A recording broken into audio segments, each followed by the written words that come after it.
Iyon mga master, baristang pasmado.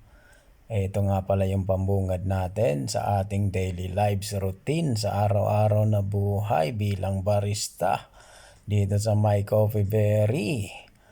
Unang bungad pa lang natin gagawin, checking ng espresso machines, temperatures, at saka yung mga pressure, lalong-lalo na sa mga coffee grinders kung maganda pa ba yung kanilang blade bars, kung tama pa ba yung mga paggigiling na yan para tumugma lamang doon sa in and out at saka yung extraction, lalong-lalo na yung yield na ating sinusundan under the standard of Coffee Berry. At syempre, ito yung malimit nating ginagawa na kapag kadating natin sa trabaho, pagkatapos natin gawin yung ating mga responsibilities at saka check kung itong ating mga ginagawa ay nasa tama pa, tumutugma pa sa alituntunin ng ating trabaho bilang isang pasmadong barista. At syempre, panghuli niyan ay pagka natapos na natin at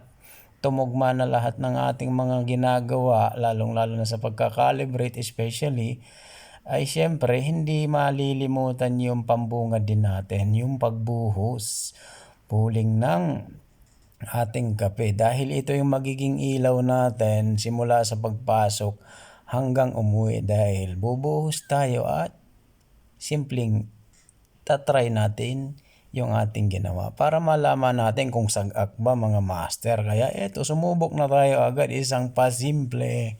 Alright.